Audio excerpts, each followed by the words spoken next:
Senator Jim Inhofe is a Republican of Oklahoma. He was on WABC radio here in New York, around where I live. That's the right-wing talk station. And he brought up a personal experience he had with health care. And he said that he went to see his doctor for a routine colonoscopy. Kind of gross to think about Jim Inhofe and colonoscopies.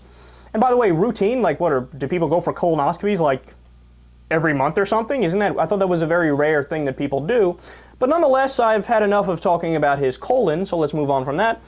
And while he was there, the doctor discovered that his arteries were so blocked that he was, quote, just about to die. So he needed a quadruple bypass, which he got.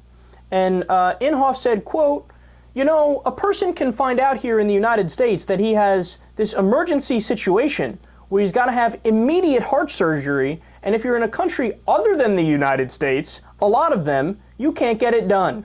In my case, with my age, it would have been about a 6-month wait because I hadn't had a heart attack. And so the message there is, and I say this to all of our American listeners, let's hold on to what we've got here. You're talking to someone right now who probably wouldn't be here if we had socialized medicine in America. Now, let me note the multiple ways in which Jim Inhofe is incorrect. So first of all, dude, you have Medicare.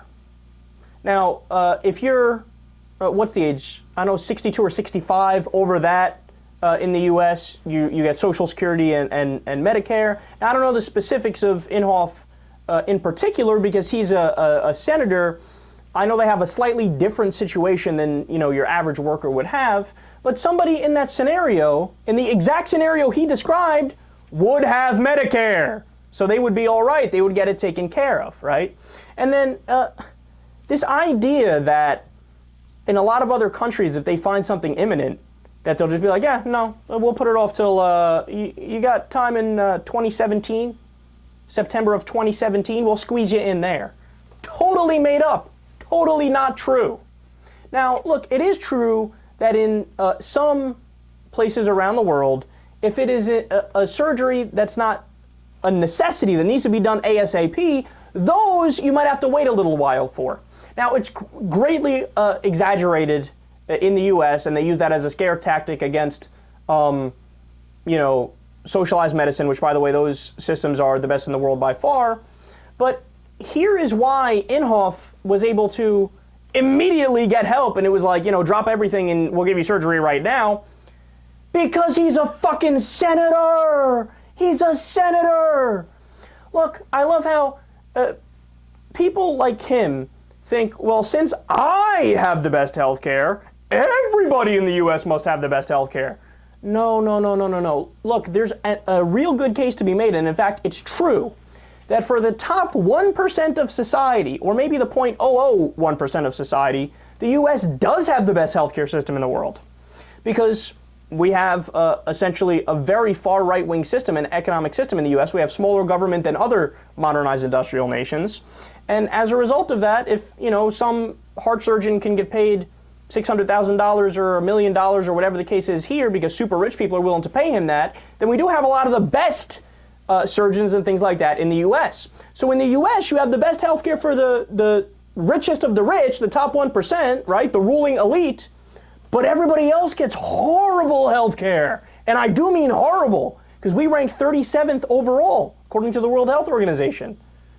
So it's not like this is a debatable issue, right? 45,000 people die every year because they don't have access to basic healthcare in the U.S. But Jim Inhofe, since he's egocentric, he thinks, well, if it works for me, that's all that matters. No, dude, what about the 45,000 dead people?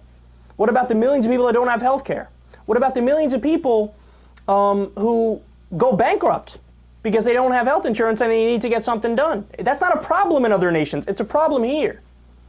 In almost every single way, the French healthcare system, the British healthcare system, the Canadian healthcare system, the Australian healthcare system, all throughout the Scandinavian region, they are superior to us. Flat out superior. So all these scare tactics about how, oh, it wouldn't happen in other countries. They wouldn't get help. Actually, if anything, the opposite is true. If you're poor or middle class in the U.S. and you have the same problem as Inhofe, I mean, you better hope that you're his age and Medicare could help you, because if you're not his age and you're in the private insurance system, good luck, dude.